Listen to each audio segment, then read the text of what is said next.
Frères et sœurs et amis, bonjour. Vous êtes bienvenus à notre rendez-vous hebdomadaire Parole du lundi.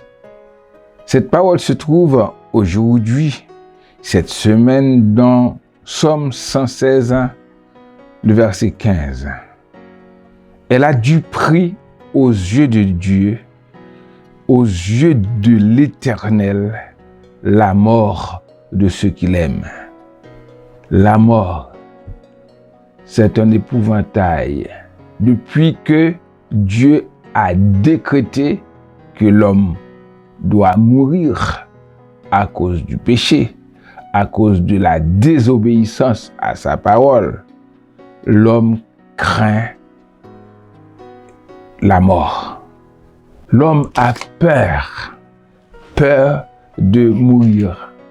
Et c'est une chose qui doit arriver fatalement, qu'on le veuille ou non, un jour à l'autre. On doit laisser cette terre. Le corps doit être séparé de l'esprit que Dieu a insufflé en lui. La mort fait peur. Un poète a dit: le berceau se joint au tombeau. Dès qu'on est né, on fait le premier pas vers la mort. Et la mort a une valeur essentielle pour le chrétien. C'est pourquoi Dieu nous dit par la bouche du psalmiste, la mort de celui que Dieu aime a de la valeur, a du prix à ses yeux.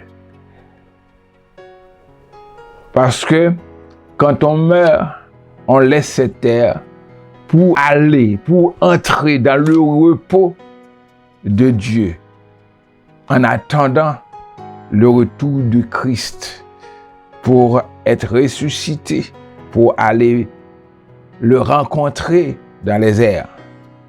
La mort a de la valeur pour ceux que Dieu aime. Il est vrai que nous côtoyons de très près la mort, surtout ces jours-ci, à cause du Covid-19. Beaucoup de nos proches sont partis. Ils nous laissent beaucoup dans le deuil, dans la souffrance.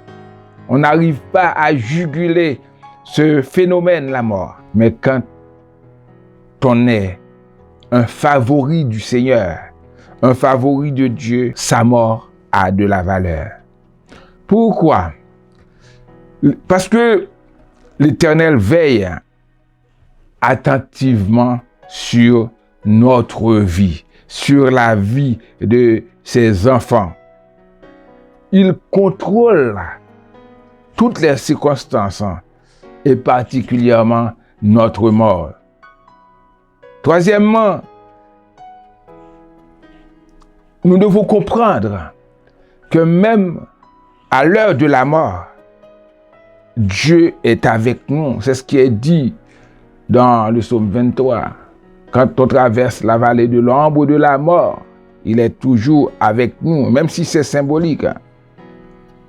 La mort a du prix. Notre mort a du prix aux yeux de Dieu, parce que ça veut dire qu'on est délivré des souffrances de cette terre. On est délivré de tout mal. Le péché n'aura plus de pouvoir sur nous. On est entré dans la victoire parce que on va rencontrer le Seigneur. C'est pourquoi Paul a déclaré en Philippiens 1er verset 21, Christ est ma vie et la mort m'est un gain. Le chrétien gagne. Le serviteur de Dieu gagne à l'heure de la mort. Quand il va découvrir un autre horizon, un horizon plus merveilleux, plus beau, avec Dieu, dans le repos, et dans les cieux quand Christ reviendra. Êtes-vous quelqu'un qui est aimé de l'Éternel? Êtes-vous infidèle de la parole de Dieu? Alors, n'ayez pas peur. Quand vous laisserez cette terre, si vos proches qui ont laissé cette terre ont eu la foi en Dieu, ne craignez rien, car sa mort a de la valeur aux yeux de Dieu. Donnez-vous à Dieu. Donnez votre vie à Dieu et votre mort aura de la valeur pour lui. Et vous serez heureux pour l'éternité. Que Dieu vous bénisse.